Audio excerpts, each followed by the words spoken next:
चलिए आपको हम एक पुराना कहानी सुनाते हैं। एक राजा होता है और राजा के राजमहल में राज में एक बड़ा तलवारबाज होता है। तलवारबाज का मतलब जो तलवार चलाना अच्छी तरह से जानता है तो होता है। राजा उसे बुलाते हैं और बहुत सारे युद्ध में उसे तलवारबाजी के लिए युद्ध करने के लिए लेकर जाते हैं और बहुत सारा महत्वपूर्ण युद्ध, बहुत बड़ा बड़ा युद्ध हुआ। तलवारबाज के चलते ही राजा क्या हो जाते हैं, जीत जाते हैं। इसके चलते अंत में राजा ने उसे क्या बना दिया, सेनापति बना देते हैं। उसे तलवारबाज को क्या बना देते हैं, सेनापति। बहुत ही अच्छा तलवारबाज होता है। अब क्या होता है, धीरे धीरे समय बीतता जाता है और आप जानते हैं समय जैसे जैसे बीतता जाता है आदमी धीरे धीरे ओल्ड होता जाता है। एक दिन उस तलवारबाज के दिमाग में यह बात आता है कि अब हम धीरे धीरे क्या हो रहे हैं, ओल्ड एज हो रहे हैं, तो जो हमने कला सीखा है तलवारबाजी का तो फिर तो ये बेकार चला जाएगा जब हम मर जाएंगे।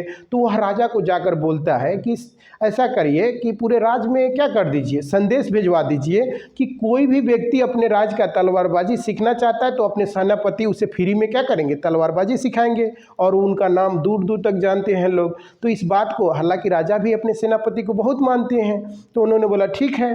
तो क्या करते हैं कि इस बात को डुगडुगी पिटवा देते हैं पूरे राज्य में कि कोई सीखना चाहता है तलवारबाजी तो अपना सेनापति सिखाएगा।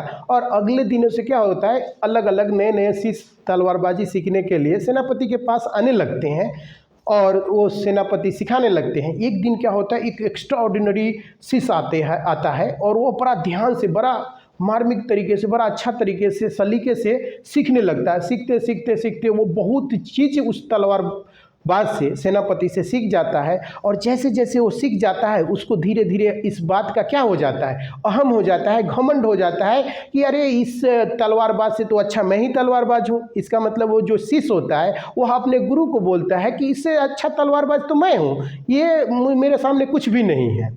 अगले दिन जाकर के राजा को वह शिष्य बोलता है कि राजा साहब क्या कर दीजिए, हमको इस राज्य का तलवारबाजी में सब सेनापति बना दीजिए, क्योंकि आपका जो सेनापति है वो मेरे सामने तुच्छ है, कुछ भी नहीं है। इसे तलवारबाजी का गुण सीखने से घमंड सी आ जाती है, बड़ा ऐसा लगने लगता है। राजा बोलते हैं ठीक है, तुम्हें सेनापति बना देंगे, लेकिन एक काम करो, हम तलवारबाजी का एक कंपटीशन रखेंगे। अगर तुम उसे तलवारबाजी में अपने गुरु को हरा दोगे तो तुम्हें हम सेनापति बना देंगे। ठीक है। फिर क्या होता है, 10 दिनों के गैप में एक डेट फिक्स किया जाता है कि 15 तारीख को, अगले 15 तारीख को तलवारबाजी का कंपटीशन होगा। और ये बात पूरे राज्य में फैल जाता है कि सेनापति से उसका शिष्य जो है लड़ने वाला है तलवारबाजी में। बहुत सारे लोग इनसे कंपटीशन का इंतजार कर रहे होते हैं और जो इनका शिष्य होता है इसके मन में ये बात आने लगता है कि कहीं ऐसा तो नहीं है, वो हमारा गुरु है, हो सकता है कि कुछ ट्रिक्स उसने नहीं बताया और हम कहीं तलवारबाजी में हार जाए। ऐसे इसके मन में बातें आती रहती है। फिर बोलता है कि ठीक है।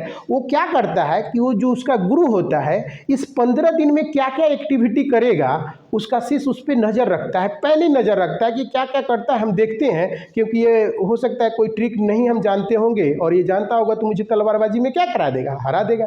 तो वो उसके पीछे हर बार पड़े रहता है, छुपके से देखता है। तो उसका जो गुरु होता है, जो तलवारबाज होते हैं, वो एक दिन क्या करते हैं, एक लोहार के पास जाते हैं और लोहार को बोलते क्या है कि देखिए आप हमको एक 15 फीट तलवार का म्यान बना दीजिए। तलवार नहीं, क्या बोलते हैं, 15 फीट तलवार का म्यान बना दीजिए। यह बात उसका शिष्य जो होता है वो सुन रहा होता है। उसको ये बात डर लगने लगता है कि अरे 15 फीट का तलवार बना रहा है और हो सकता है कि युद्ध में क्या करेगा, ये तो दूर से ही हमको हमला कर देगा, अटैक कर देगा और उससे क्या होगा, हमको मार देगा और हम हार जाएंगे।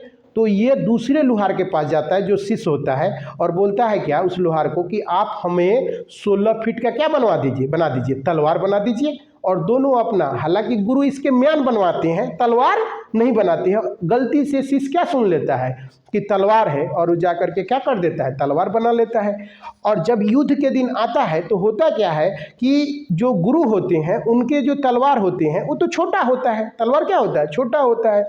तो ये जल्दी से तलवार को क्या कर लेता है, निकाल लेता है। और उसका शिष्य का तलवार क्या होता है, बड़ा होता है। वो जब तक तलवार अपने म्यान से निकाले तब तक शिष्य के गर्दन पे गुरु क्या कर देता है, तलवार रख देता है और उसके गर्दन को क्या कर देता है, सर कलम कर देता है, और अंत में गुरु को क्या हो जाता है, उस युद्ध में विजय प्राप्त होता है। मोरल ऑफ ये स्टोरी है क्या कि हमें इस दुनिया में ऐसा नहीं बोलना चाहिए कि सब चीज़ क्या है हम ही जानते हैं। अगर आप ऐसा बोलना चाहते हैं तो आप ऐसे बोल सकते हैं कि बहुत सारे लोग हैं उसमें हम भी जानते हैं। आपको अहम और घमंड नहीं करना चाहिए, वरना इसकी परिणाम क्या होती है, वही चीज़ का परिणाम होगा, जो उसका हुआ वही परिणाम होगा। तो दुनिया में एक पे एक क्या है, लोग हैं। तो कभी भी हम इन चीज़ों को घमंड के तौर पे या एक कि हम ही जानते हैं ऐसा नहीं करना चाहिए। That is called the moral of this story. ठीक है ना, फिर मिलते हैं अगले स्टोरी में।